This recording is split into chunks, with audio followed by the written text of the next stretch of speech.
everyone, I'm Alison, the online piano and the online violin tutor. In today's lesson I'm just going to have a quick chat to you about positions on the violin. So obviously this video is not probably quite aimed at beginners, but it's aimed more for people who have perhaps had a little bit of teaching in the past, dabbled a little bit in positions, but perhaps something that you're just about to go on to, possibly with a teacher, and you're just looking for, perhaps another point of view or another opinion on the subject, or you have done it in the past and you just want to kind of reiterate and go over the old knowledge. So hopefully that's what I'm going to be doing for you today.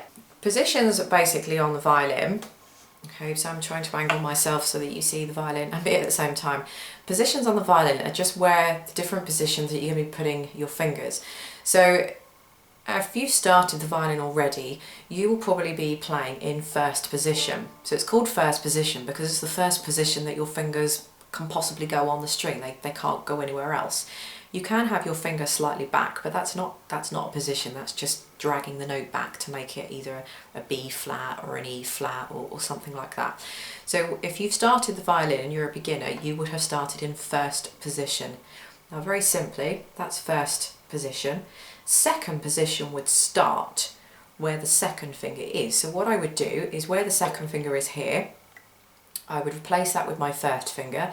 My second would go where my third went, third would go where the fourth, and if I did have a fifth finger, which I don't, then the fourth finger would go there.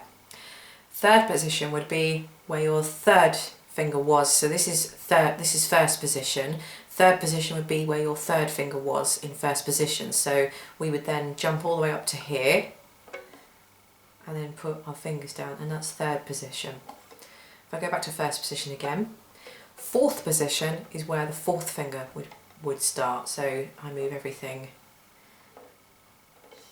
and that would be fourth position.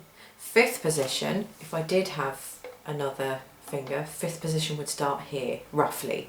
Sixth position, seventh position, of course you're going up.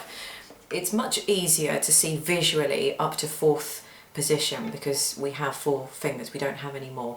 So first position, second position would start, the first finger would go up to where the second finger is. Third position would start where the third finger is, fourth position, and then so up. It's especially at kind of beginner to sort of intermediate levels, it would be quite rare to sort of go beyond fourth to fifth position, I would say. When you start getting to kind of grade 6, 7 and 8 and onwards, then you'll be going more into kind of 5th, 6th, 7th, even 8th position. There are lots of positions on the violin, but to be perfectly honest with you, I think when you get higher up on the violin, you don't really think so much in positions as such. You think just more in sort of finger patterns.